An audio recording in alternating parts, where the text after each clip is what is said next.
बिहार में एसआईआर का मामला, सुप्रीम कोर्ट में हुई सुनवाई। सुप्रीम कोर्ट ने चुनाव आयोग को बोला, गड़बड़ हुआ तो रद्द कर देंगे।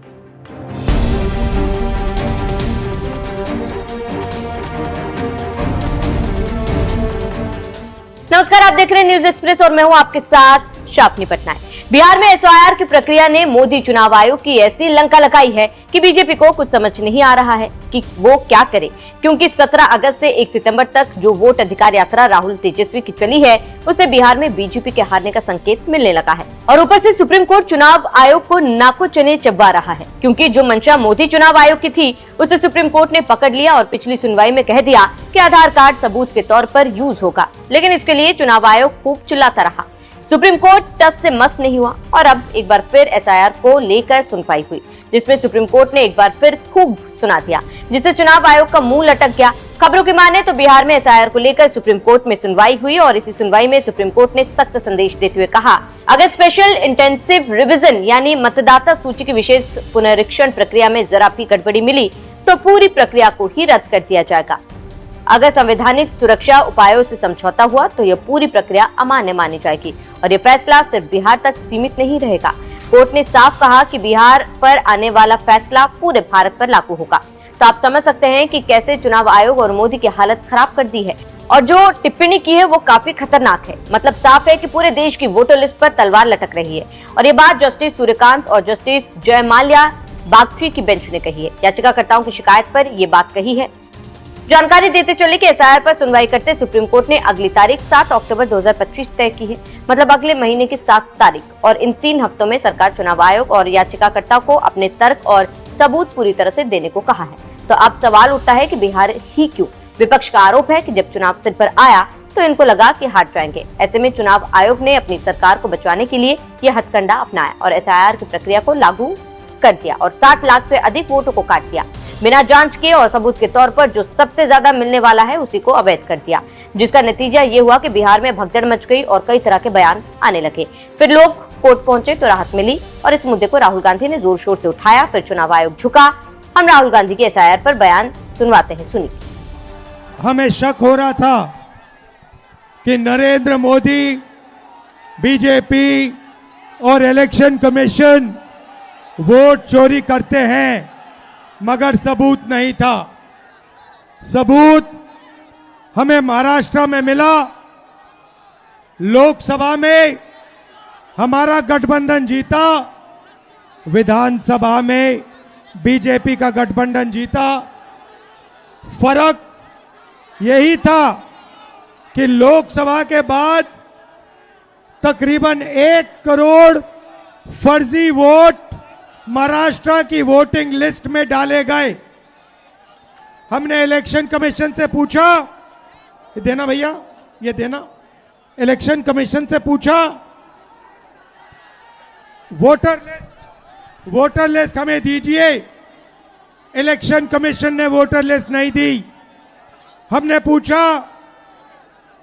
वीडियोग्राफी दीजिए, वीडियोग्राफी नहीं दी। उसके बाद हमने बेंगलोर सेंट्रल कंस्टिट्यूएंसी में लोकसभा में इंक्वायरी, कांग्रेस पार्टी की इंक्वायरी कराई और पता लगा कि एक विधानसभा में बीजेपी, इलेक्शन कमीशन, इन सब ने मिलकर एक विधानसभा में 1 लाख फर्जी वोट जोड़े।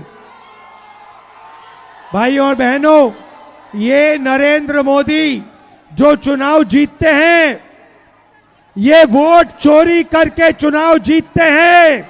इसको समझिए, ये वोट चोरी करके चुनाव जीत रहे हैं और हमने इनको बता दिया है, पता लगा दिया है कि बिहार में 1 वोट चोरी नहीं होने देंगे। वोट चोरी होने दोगे? वोट चोरी होने दोगे? और जोर से, वोट चोरी होने दोगे? अच्छा, इन्होंने एक और काम किया। देखिए, शाम को हमारी मीटिंग होती है।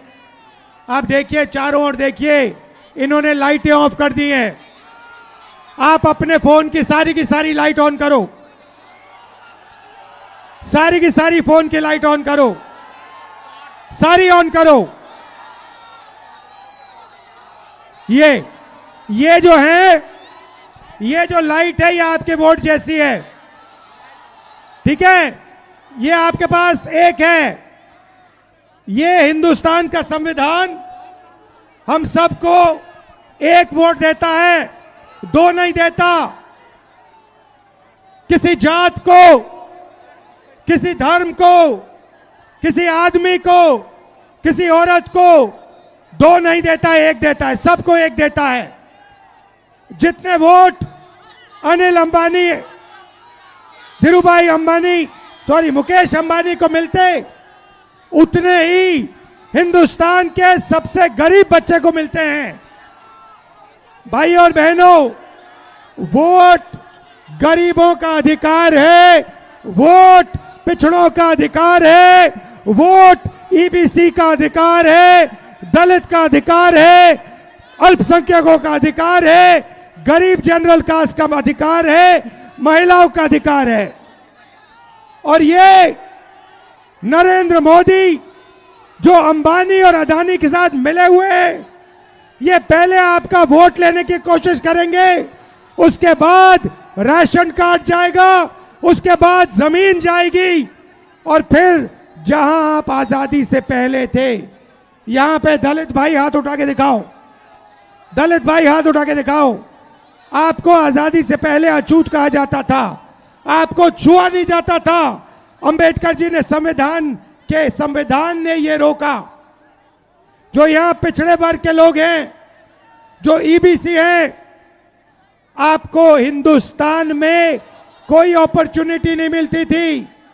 इस संविधान ने आपको अपॉर्चुनिटी दी, इस संविधान ने आपको शक्ति दी, और ये आपसे ये संविधान छीनने की कोशिश कर रहे हैं वोट चोरी करके।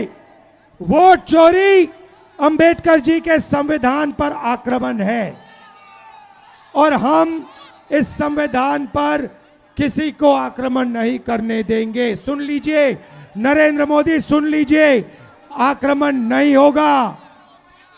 भाइयों और बहनों, ये अभी बीजेपी वाले बहुत ऊपर नीचे जंप मार रहे हैं, क्योंकि जंप मार रहे हैं ऐसे ऊपर नीचे, क्योंकि हमने इनकी चोरी पकड़ ली है। और अभी हमने अच्छी तरह सुनो, प्रेस वाले अच्छी तरह सुनो, अभी हमने महादेवपुरा की चोरी दिखाई है, सही। आने वाले समय में आप देखना कहां कहां की चोरी हम इस देश को दिखाने वाले हैं। हरियाणा, महाराष्ट्र, कर्नाटक, इन सब जगह हम बीजेपी की चोरी, नरेंद्र मोदी की चोरी आपको दिखाने जा रहे हैं। इसलिए बीजेपी के सारे नेता ऊपर नीचे जंप कर रहे हैं। मैं आपको बता रहा हूं, अब इनको हिंदुस्तान इनकी सच्चाई को समझेगा, सुनेगा, और फिर हिंदुस्तान अपनी मन की बात नरेंद्र मोदी को बताएगा। भाई और बहनों, आपने ये जो शब्द हैं, वोट चोर, वोट चोर, ये आपने यहां से पूरे हिंदुस्तान में फैला दिया है। बिहार के 6 साल के बच्चे आते हैं, मेरे कान में कहते हैं, हम नरेंद्र मोदी को वोट चोरी नहीं करने देंगे, हम नरेंद्र मोदी को वोट चोरी नहीं करने देंगे। 6 साल के बच्चे कहते हैं, Narendra Modi, Narendra Modi, Narendra Modi, vote, vote, vote, vote चोर, वोट चोर, वोट चोर, वोट चोर। बहुत बहुत धन्यवाद।